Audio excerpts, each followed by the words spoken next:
3 years later, after that siege, Samaria fell and the whole northern kingdom was wiped out. Judah during this time was a vassal of Assyria.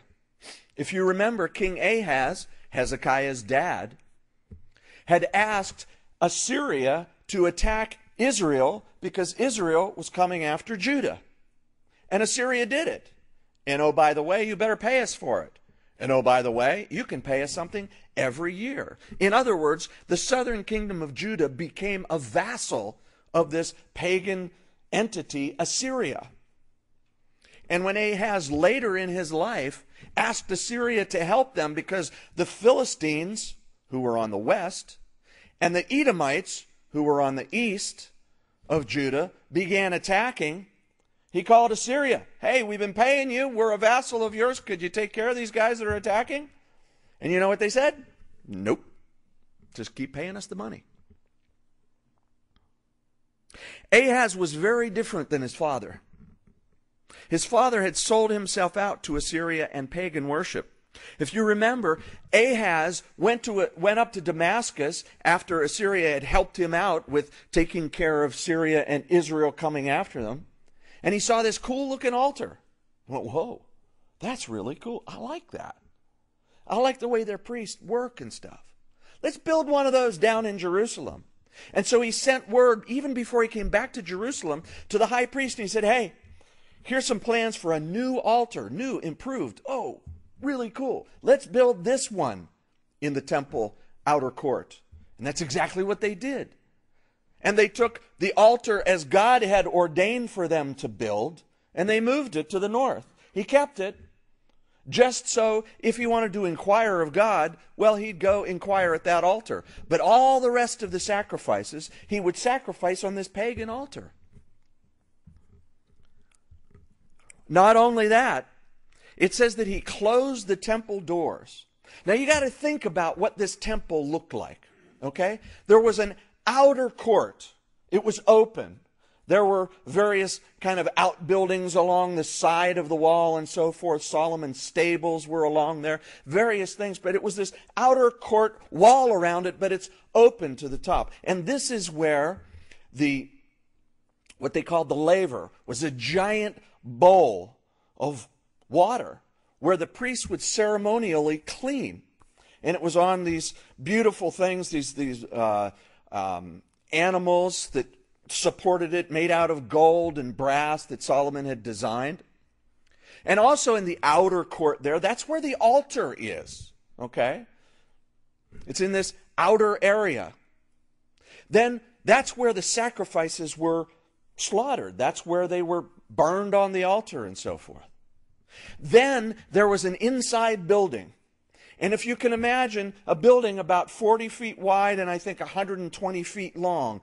And the front 2/3 of it were called the inner or holy place. The holy place.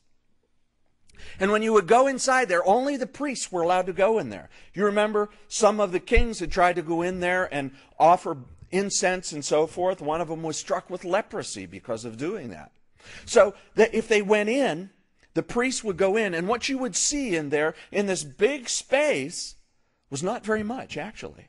There were 3 primary things in there. There was the table of showbread.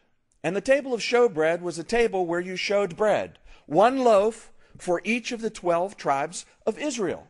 And the priests would swap that out. I think it was every week. I could be wrong on that. It might have been every day. I think it was every week.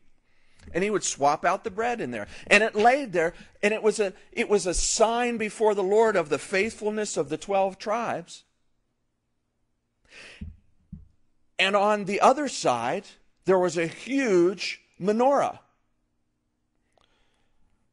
If you want to know what it looks like, you can go out to a website called templeinstitute.org.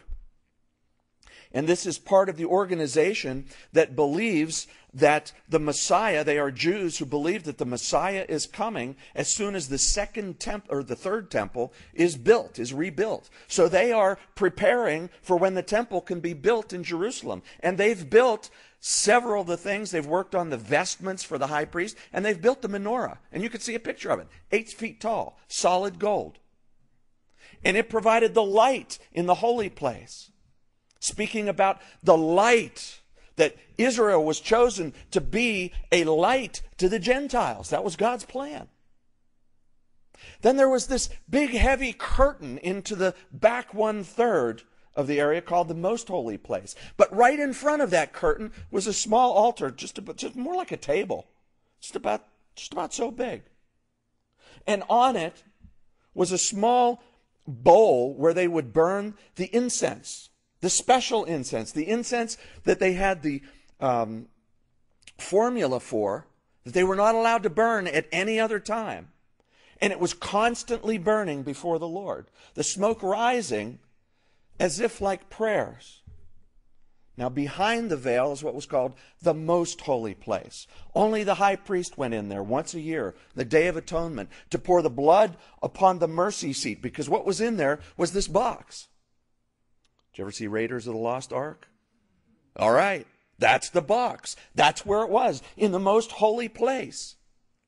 And it was the Ark of the Covenant, the Ark that was made, the little box with the cherubim over it. And then what Solomon did was he had built these two huge cherubim that were statues inside there, overshadowing that with their wings. But basically the Ark was a rather small box with several things inside. The tablets, the 10 Commandments, a pot of manna, and the rod of Aaron that had budded, showing that he was ordained by God to be the high priest and the leader of all high priests. What does all this have to do with us? Well, actually the temple is an amazing illustration of how we should enter into the presence of God when we pray. I'm not talking about you got to, okay, this is the only way to pray.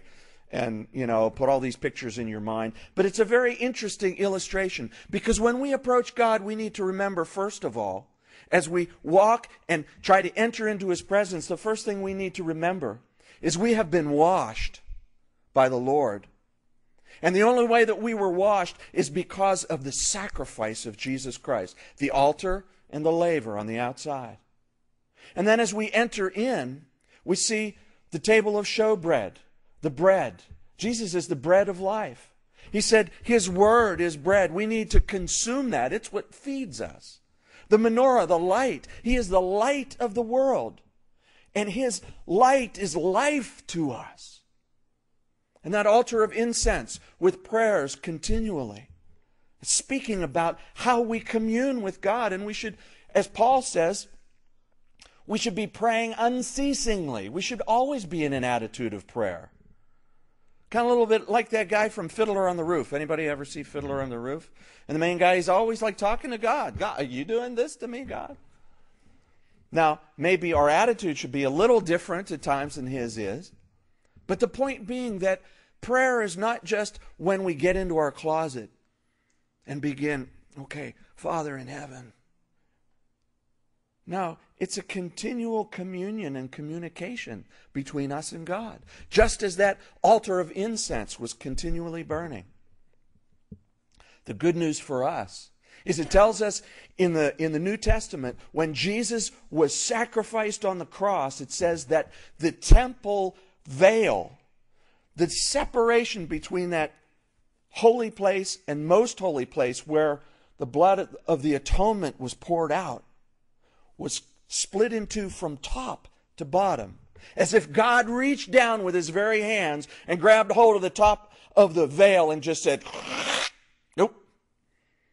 Now, there's no barrier between you and me, because the one sacrifice for all sin, it has been offered. Interesting.